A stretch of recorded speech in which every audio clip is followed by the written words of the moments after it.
In the annals of human history, few empires have captured our imagination quite like Rome. Picture yourself standing atop the Palatine Hill in the 2nd century AD, gazing across a metropolis of gleaming marble that serves as the beating heart of the most extensive empire humanity had ever known. From the scorching sands of the Sahara Desert to the misty forests of Britannia, from the shores of the Atlantic Ocean to the fertile banks of the Euphrates River, the Roman Empire stood as a testament to human ambition and ingenuity. This was an empire that transformed the world in ways that echo through time to our present day. At its height, Rome was not merely a collection of conquered territories, it was a sophisticated civilization that brought unprecedented unity to millions of people across 3 continents.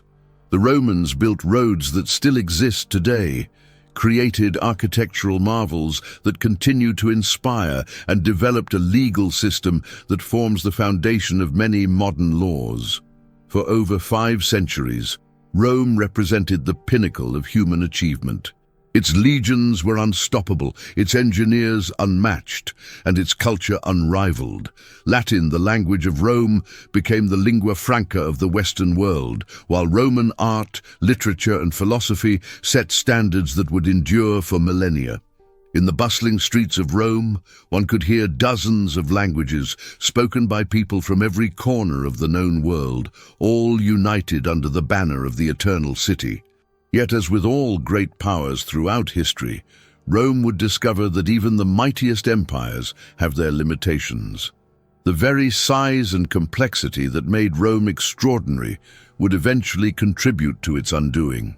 The empire that seemed invincible, whose citizens proudly proclaimed Roma Eterna, eternal Rome, would face challenges that would test its very foundations. This is not simply a story of decline and fall. It is a complex tale of transformation, adaptation, and the inevitable changes that time brings to all human institutions. As we explore the fascinating journey of Rome's decline, we'll uncover striking parallels to our own time, lessons about power, governance, economics, and the delicate balance that all civilizations must maintain to survive. If you're ready to embark on this captivating journey through one of history's most pivotal periods, join us as we unravel the intricate web of events, decisions, and circumstances that led to the transformation of the Roman Empire. Together, we'll walk through the marble-columned forums, march with the legions on distant frontiers, and witness the gradual unraveling of what was once considered an eternal empire. Welcome to Legacy of Empires, where we bring the past to life and extract its timeless lessons. Remember to subscribe to our channel and activate notifications to ensure you don't miss any of our historical adventures. Now, let us begin our journey through the twilight years of the Roman Empire, where glory and decline intertwined to create one of history's most compelling stories. Rome, at its zenith, was far more than just the capital of a vast empire. It was the very embodiment of civilization itself. Picture a metropolis of 1 million inhabitants in an age when most cities could barely sustain a few thousand. The city's heartbeat could be heard in the rhythmic chanting of merchants in the Forum Romanum, the thunderous roar of crowds in the Colosseum, and the constant hammering of stonemasons crafting monuments meant to last eternities. The city itself was a marvel of urban planning and engineering.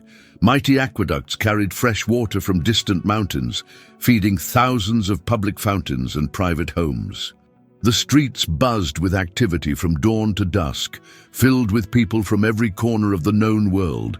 Syrian merchants haggling over silk prices, Greek philosophers debating in porticos, Germanic guards standing watch at senators' villas, and Egyptian priests performing their ancient rites in temples dedicated to Isis.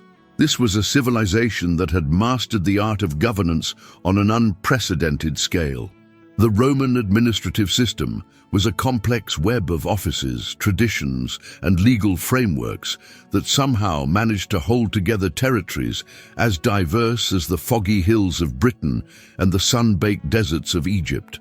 Latin and Greek, the empire's linguistic currencies, facilitated trade and cultural exchange across vast distances, while Roman law provided a common framework of justice that transcended local customs. In the grand public spaces, marble columns soared towards the heavens, their capitals adorned with gold leaf that caught the Mediterranean sun. The air was thick with the scent of burning incense from temples, mingled with the aromas of exotic spices from merchant stalls, and the smoke from countless hearth fires. This was a city that never slept, where oil lamps and torches kept the streets alive long after sunset, and where the boundaries between day and night blurred in a constant cycle of commerce, politics, and pleasure.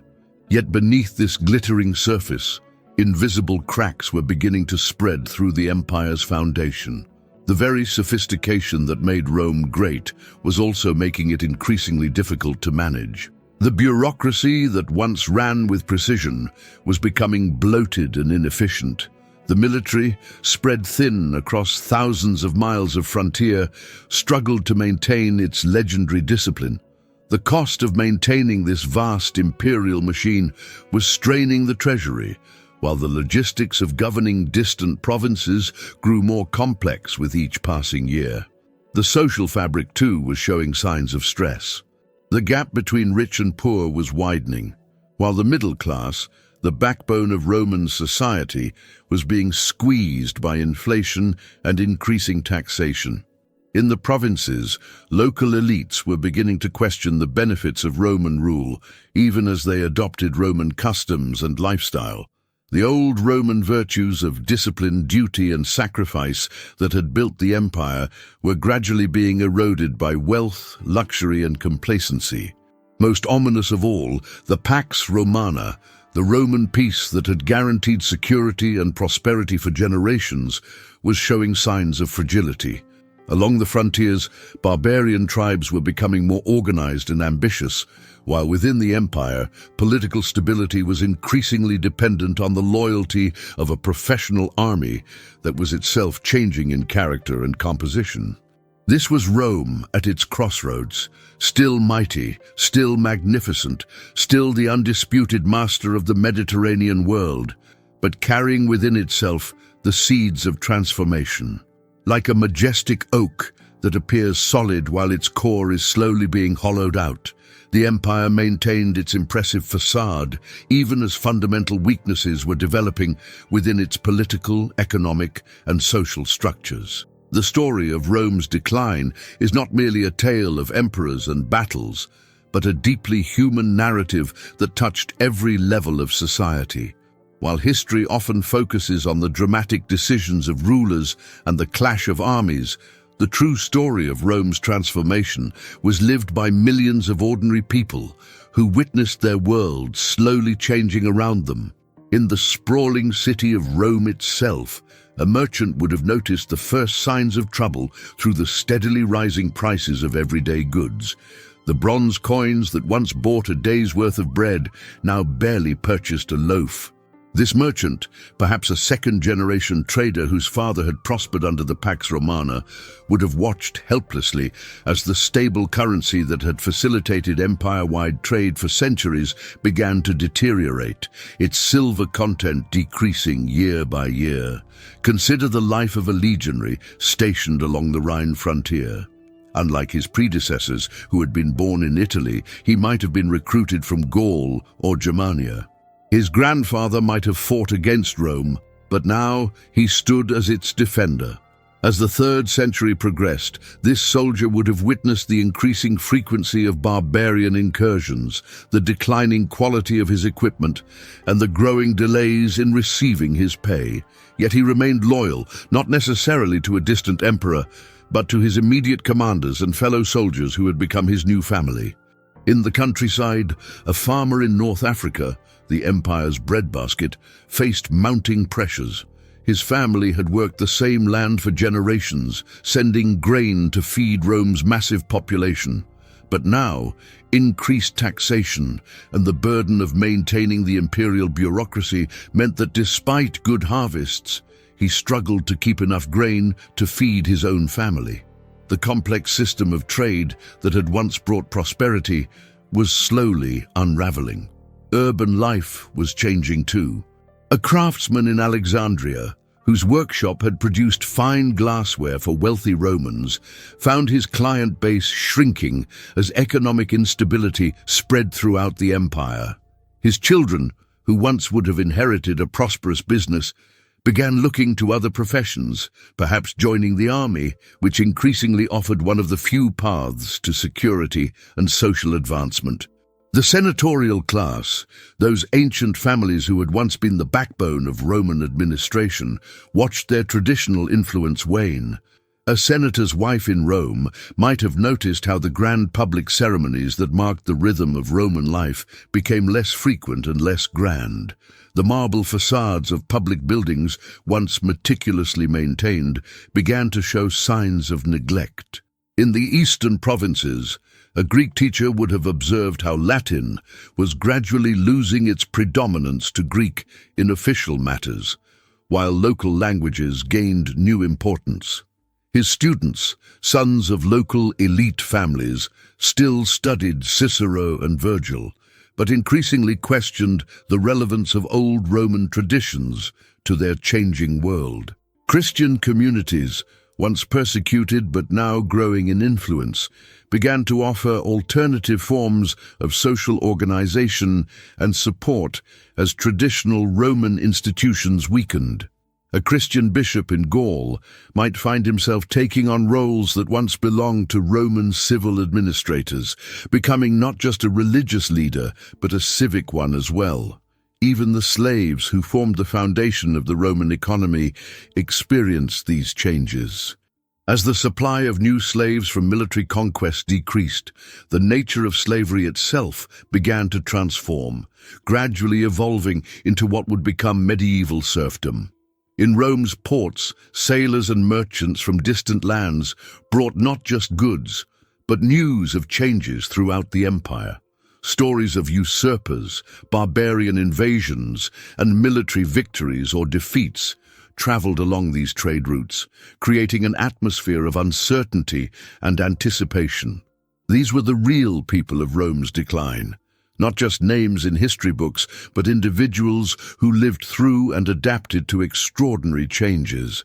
Their collective experience tells us not just about the fall of an empire, but about human resilience in the face of profound social transformation.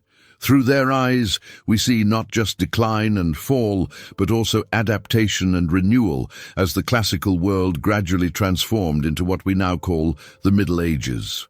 The decline of the Roman Empire presents one of history's most complex puzzles, where internal decay and external pressures combine to transform the ancient world. Let us delve into the intricate web of factors that gradually undermined this mighty empire's foundations. The most visible sign of Rome's internal decay was its devastating political instability.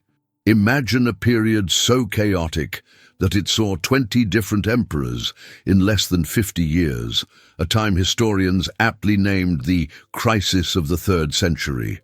The imperial purple became a death sentence for many, with emperors rarely dying of natural causes. The Praetorian Guard, meant to protect the emperor, often became their executioners, while distant legions frequently proclaimed their own commanders as emperors, leading to bloody civil wars that drained the empire's resources and morale. This political chaos spawned a devastating economic crisis that rippled through every corner of the empire. The constant civil wars required enormous military expenditures, forcing emperors to debase the currency. The once proud Roman denarius, which had facilitated trade throughout the Mediterranean for centuries, became little more than worthless metal. Inflation spiraled out of control, reaching levels that would seem incredible even by modern standards. Soldiers demanded to be paid in gold rather than increasingly worthless copper coins, while merchants began reverting to barter systems, undermining the sophisticated monetary economy that had been one of Rome's greatest achievements. The economic situation was further aggravated by a fundamental shift in Rome's military paradigm. The empire had grown wealthy through conquest, with each new territory bringing slaves, precious metals, and new tax revenues. But as expansion ceased, this economic model became unsustainable. The massive standing army, once funded by conquest, became an enormous financial burden. Maintaining troops along thousands of miles of frontier drained the treasury, while providing little economic return. Administrative corruption penetrated every level of government like a slow-acting poison. The once efficient Roman bureaucracy became bloated and self-serving. Tax collectors were notorious for lining their own pockets, while governors treated their provinces like personal fiefdoms. The municipal councils, once prestigious civic bodies, became so burdensome that wealthy citizens tried to avoid serving on them. The central government's response was to create more bureaucracy, to oversee the existing bureaucracy, creating a vicious cycle of inefficiency and waste. External threats amplified these internal weaknesses. The Germanic tribes beyond the frontier were no longer the disorganized bands that Caesar had encountered. They had learned from centuries of contact with Rome, adopting Roman military techniques and organization while maintaining their martial vigor. The Goths, Vandals, and other tribes began applying increasing pressure on the frontiers, not necessarily to destroy Rome, but to claim a place within it. These were not simple raids, but mass migrations of entire peoples seeking new homes within the empire's boundaries. Perhaps most surprisingly to modern readers, climate change played a significant role in Rome's transformation. The Roman warm period, which had provided stable conditions for agriculture and commerce, gave way to greater climate variability. Harvests became less reliable, leading to food shortages and population movements. The climate instability particularly affected the empire's northern frontiers, pushing Germanic tribes southward and increasing pressure on the borders. These factors did not operate in isolation, but formed a complex web of cause and effect. Political instability led to economic crisis, which weakened military effectiveness, which invited external pressure, which required higher taxes, which increased internal discontent, and so on in a downward spiral. The Roman Empire, which had seemed eternal to its inhabitants, proved to be as vulnerable to systemic collapse as any other human institution. And yet, this period of decline also contained the seeds of transformation. As traditional Roman institutions failed, new forms of social organization emerged. The empire's response to these challenges, the reforms of Diocletian and Constantine, the rise of Christianity as a unifying force, the evolution of the army, and the development of new economic systems, would lay the groundwork for medieval Europe. The story of Rome's decline remains relevant today, offering sobering lessons about the complexity of maintaining large political systems and the delicate balance between different aspects of society: political, economic, military, and social. It reminds us that even the mightiest of empires must adapt to changing circumstances or face transformation. The cultural and social transformation of Roman society represents one of the most fascinating aspects of the empire's decline. What was once a remarkably unified civilization, despite its vast size and diverse populations, gradually evolved into a fragmented mosaic of distinct regional identities and competing loyalties. At its height, Roman citizenship had been the most coveted status in the ancient world. When Emperor Caracalla extended citizenship to all free inhabitants of the empire in 212 CE, it should have been a moment of ultimate unity. Instead, it marked the beginning of a profound devaluation of what it meant to be Roman. The privileges that once made Roman citizenship special, tax exemptions, legal protections, social prestige, became increasingly meaningless as economic crisis and political instability undermined these traditional benefits. The very nature of Roman identity underwent a dramatic transformation. In earlier centuries, being Roman meant participating in a shared cultural and political system that transcended ethnic and geographic boundaries. A merchant in Syria, a farmer in Gaul, and a soldier in Britain could all identify themselves as Romans, united by common laws, customs, and aspirations. But as the central authority weakened, people increasingly identified with their local communities and regional cultures. This cultural fragmentation manifested in various ways. Latin, once the universal language of administration and high culture in the Western Empire, gradually gave way to local dialects that would eventually evolve into medieval Romance languages. In the East, Greek reasserted its dominance, while Coptic, Syriac, and other local languages gained new prominence in religious and cultural life. Religion, too, reflected this fragmenting unity. Traditional Roman polytheism, which had once served as a unifying force through the imperial cult and shared rituals, faced challenges from multiple directions. Mystery cults from the East gained popularity among all social classes, while Christianity grew from a persecuted sect into a powerful institution that offered an alternative source of authority and community. By the 4th century, religious identity often superseded political loyalty as a marker of social belonging. The education system, which had once reliably produced generations of bureaucrats steeped in classical culture, began to change. Traditional Roman education, with its emphasis on rhetoric and classical literature, became increasingly removed from practical needs. Wealthy families continued to provide classical education for their children, but the connection between education and public service weakened. In many areas, religious institutions began to take over educational functions, gradually transforming the content and purpose of learning. Social mobility, once a distinctive feature of Roman society, became more restricted. The reforms of Diocletian effectively created a caste system, binding people to their occupations and social status. Sons were required to follow their fathers' professions, while farmers were tied to their land. This ossification of social structures marked a profound departure from the traditional Roman value of merit-based advancement.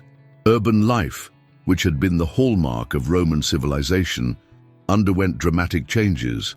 Many cities in the Western Empire shrank significantly, with public buildings falling into disrepair and formerly grand forums being converted into marketplaces or abandoned entirely. The sophisticated urban culture that had characterized Roman life gave way to a more localized, rural society. In contrast, some eastern cities, particularly Constantinople, maintained their vitality and even grew in importance. The role of women in society also evolved during this period. As traditional Roman family structures weakened, particularly among the elite, some women gained greater economic independence through inheritance and property ownership. Christian influences introduced new ideals of feminine virtue, while also providing opportunities for women to exercise influence through religious institutions. The military, once a powerful force for Romanization, became increasingly disconnected from civilian society. As recruitment shifted from citizen soldiers to professional armies heavily dependent on foreign mercenaries, the traditional connection between military service and Roman citizenship eroded. Soldiers developed distinct subcultures that often had more in common with the barbarian peoples they fought than with civilian Romans. Perhaps most significantly, the very concept of what it meant to be civilized changed. The sharp distinction between Roman and barbarian, which had once been central to Roman identity, became increasingly blurred. As barbarian generals commanded Roman armies and barbarian kings ruled nominally Roman territories, the old categories lost their meaning. A new synthesis began to emerge, laying the groundwork for the medieval world that would follow. This cultural and social fragmentation was not simply a story of decline, it was also one of adaptation and transformation. As the old Roman order weakened, new forms of community and identity emerged. The world that resulted was different from classical Rome, but it preserved many Roman elements in new forms, creating the unique synthesis that would characterize medieval European civilization. Like a tragedy written across centuries, the decline of Rome unfolded in slow motion, each act building upon the last in an inexorable progression toward transformation. This was not the dramatic fall that later romantics would imagine, but rather a gradual weakening, like a mighty oak slowly hollowing from within, while its external grandeur remained apparent to all who beheld it. The first signs were subtle, appearing during what historians would later call the Golden Age of the Antonine emperors. Even as Rome reached its zenith under Marcus Aurelius in the late 2nd century, hairline cracks were beginning to appear in the empire's magnificent facade. The plague that swept through the empire during his reign was perhaps the first herald of troubles to come, devastating the population and disrupting the complex economic networks that bound the empire together. The crisis deepened with gathering momentum, like a slowly accelerating avalanche. The assassination of Commodus in 192 CE marked the end of the stable Antonine dynasty and ushered in an era of mounting chaos. The year 193 CE saw 5 different men claim the imperial throne, each backed by their own legions, each believing they could restore stability to the empire. This was the first clear sign that the institutional frameworks that had guaranteed peaceful succession for nearly a century were breaking down. By the middle of the 3rd century, the pace of decline quickened. The empire seemed to be caught in a vicious cycle. Military threats required more troops required more money required higher taxes led to economic distress. Economic distress led to political instability, and political instability made it harder to address military threats. Each problem exacerbated the others, creating a downward spiral that proved increasingly difficult to escape. Yet even in this darkness, the empire showed remarkable resilience. Like a wounded giant, it would occasionally rouse itself to displays of tremendous power. Diocletian's reforms in the late 3rd century seemed to arrest the decline, introducing new administrative systems and establishing the tetrarchy. Constantine's reign in the early 4th century brought another period of apparent revival, with the founding of Constantinople and the empire's embrace of Christianity providing new sources of unity and strength. But these revivals proved temporary. The underlying weaknesses remained, like a fever that would periodically subside only to return with renewed force. The division between East and West became more pronounced, with the Western Empire increasingly unable to defend its frontiers or maintain its complex administrative systems. The East, meanwhile, adapted and evolved, transforming itself into what we now call the Byzantine Empire. The Western Empire's final century was like watching a great ship slowly sink. There were moments of hope, brilliant generals like Stilicho, who seemed capable of stemming the tide, but each crisis left the empire slightly weaker, slightly less able to respond to the next challenge. The sack of Rome by Alaric in 410 CE, while not the end of the empire, served as a powerful symbol of how far the mighty had fallen. The eternal city, unconquered for 8 centuries, had finally fallen to a foreign army. The final act played out over decades. The Western Empire gradually lost control of its provinces, Britain, Gaul, Spain, Africa, not always through dramatic conquest, but often through a process of gradual dissolution. Local Roman administrators and Germanic leaders worked out accommodations, creating hybrid societies that were neither fully Roman nor fully Germanic. The deposition of the last Western emperor, Romulus Augustulus in 470 CE was almost an afterthought. The empire had already transformed into something else entirely, yet this was not truly an ending, but rather a transformation. The Eastern Empire would continue for another millennium as Byzantium, preserving much of Roman culture and law. In the West, the Germanic kingdoms that replaced Roman authority maintained many Roman institutions and customs. The Catholic Church preserved Roman administrative structures and Latin learning. The dream of Rome, the idea of universal empire, would inspire political leaders for centuries to come. This gradual unfolding of events, this slow transformation of an ancient superpower, offers a more nuanced and perhaps more tragic narrative than the simple story of fall that is often told. It is a reminder that great historical changes often occur not through sudden catastrophes, but through the accumulated effect of countless smaller changes, each seemingly manageable in isolation, yet devastating in their combined effect. The transformation of the Roman Empire represents one of history's most fascinating examples of how civilizations don't simply vanish. They evolve, leaving enduring legacies that continue to shape the world for centuries to come. Far from a simple story of collapse, the aftermath of Rome's decline gave birth to an entirely new world order that would define medieval Europe and beyond.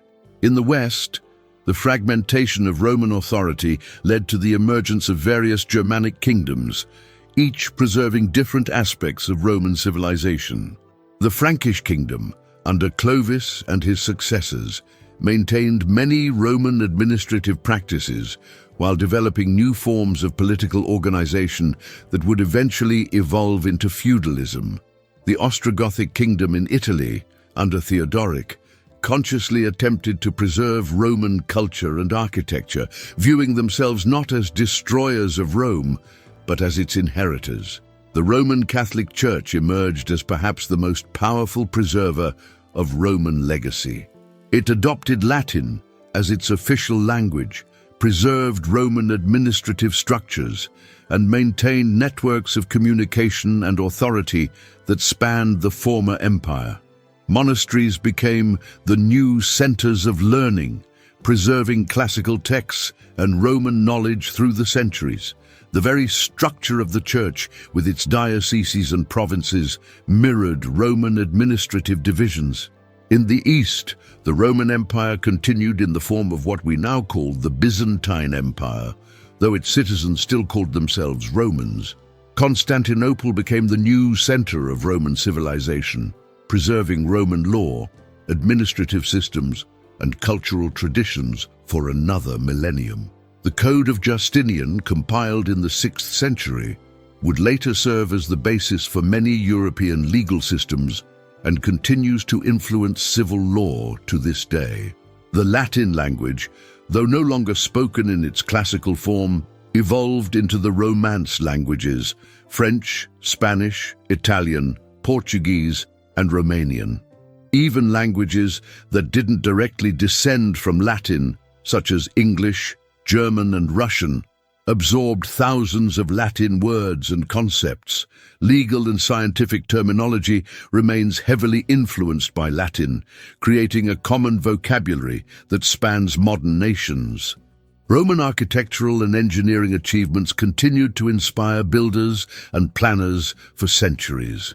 The Roman arch and dome remained fundamental to European architecture, while Roman road-building techniques and urban planning principles influenced city development well into the modern era. Many European cities still follow the basic layout of their Roman predecessors, with roads radiating from a central point and public spaces designed for community gathering. The concept of citizenship and legal rights, though transformed, survived in various forms. Medieval towns often sought and received charters of rights that echoed Roman municipal privileges. The idea of a legal code that applied uniformly to all citizens within a jurisdiction, a fundamental Roman concept, eventually became a cornerstone of modern legal systems. Roman military engineering and tactics continued to influence warfare throughout the medieval period and beyond.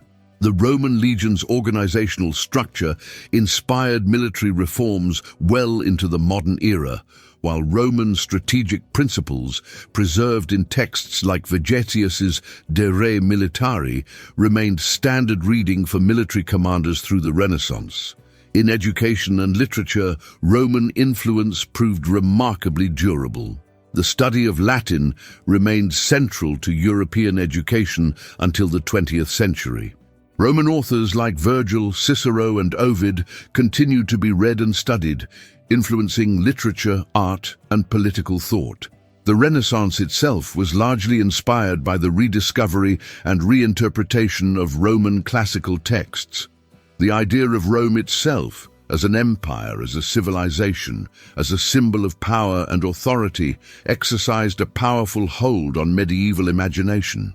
The Holy Roman Empire claimed to be the legitimate successor to Roman authority, while rulers from Charlemagne to Napoleon sought to recreate aspects of Roman imperial glory.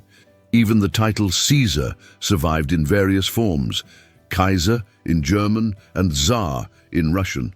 The Roman legacy in law deserves special mention. Roman legal principles, the distinction between civil and criminal law, the concept of legal precedent, the idea of equality before the law, continue to influence modern legal systems. The systematic study of law as a discipline, begun by the Romans, remains fundamental to modern jurisprudence. Trade routes established during the Roman period continued to function, albeit at a reduced scale, maintaining connections between different regions of the former empire.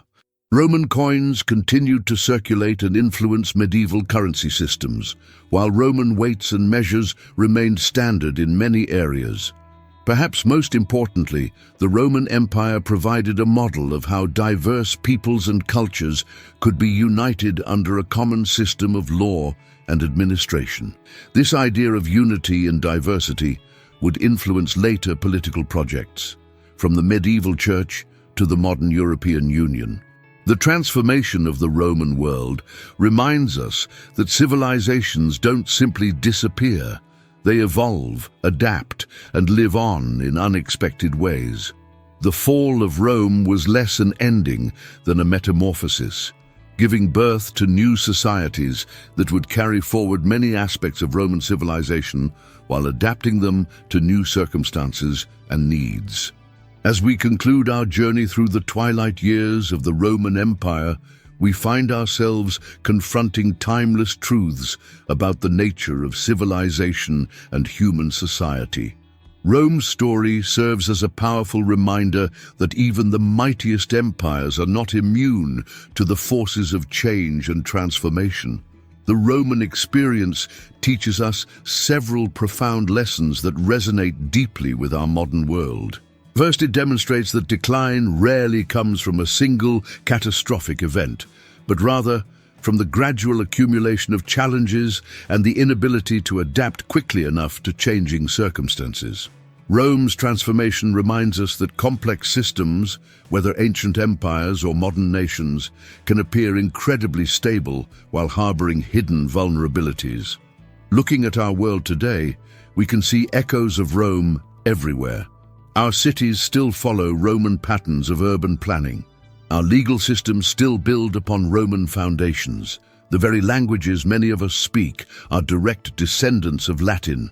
Even our modern struggles with issues like immigration, economic inequality, and political polarization find striking parallels in Roman history. Perhaps the most powerful lesson Rome offers is about the nature of historical change itself. The fall of Rome was not simply an ending, but a transformation that gave birth to new forms of social and political organization. When we look closely, we see that much of what we consider Roman never truly died. It evolved, adapted, and found new expressions in the societies that followed. Consider how Roman influences persist in our daily lives. when we drive on highways that follow ancient Roman roads, when we use words derived from Latin, when we study in universities that trace their intellectual lineage to Roman educational traditions, or when we engage in legal proceedings that still employ Roman concepts of justice. The empire may have transformed, but its DNA remains woven into the fabric of our modern world. Rome also teaches us about the delicate balance between tradition and adaptation. The empire's greatest strengths, its administrative system, military organization, and cultural unity, eventually became sources of weakness when they failed to adapt to changing circumstances. This paradox offers a crucial lesson for modern societies. The very institutions and practices that bring success in one era may need to evolve significantly to remain effective in another. Moreover, Rome's story reminds us that civilizations don't exist in isolation. Just as Rome was shaped by its interactions with other peoples and cultures, our modern world is increasingly interconnected. The challenges Rome faced, maintaining unity amid diversity, balancing central authority with local autonomy, managing economic complexity, remain remarkably relevant to our contemporary global society. As we reflect on Rome's legacy, we must ask ourselves, what lessons can we apply to our own time? How can we maintain the strength of our institutions while ensuring they remain flexible enough to adapt to change? How do we preserve the best of our cultural heritage while remaining open to new ideas and influences? In many ways, we are all inheritors of Rome's legacy. Whether we realize it or not, our lives are shaped by the echoes of this remarkable civilization. Its greatest gift to us may be not its monuments or its laws, but the understanding that human societies are constantly evolving, and that change, while sometimes challenging, brings opportunities for renewal and growth. And now, as we conclude this journey through time, I invite you to look around and notice the Roman influences in your own life and society. Share your thoughts in the comments below. What aspects of Roman civilization do you see surviving in your daily life? How do you think the lessons of Rome's transformation might apply to our modern world? Remember to like this video if you've enjoyed our historical exploration, share it with friends who appreciate history, and subscribe to Legacy of Empires for more fascinating journeys through time. Don't forget to activate notifications to stay updated on our future historical adventures. Thank you for joining me on this remarkable journey through one of history's most fascinating transformations. The story of Rome reminds us that while no empire lasts forever, the legacy of great civilizations lives on in ways both obvious and subtle, continuing to shape our world long after their transformation. As we face our own challenges and changes, perhaps we can find wisdom and inspiration in Rome's remarkable journey.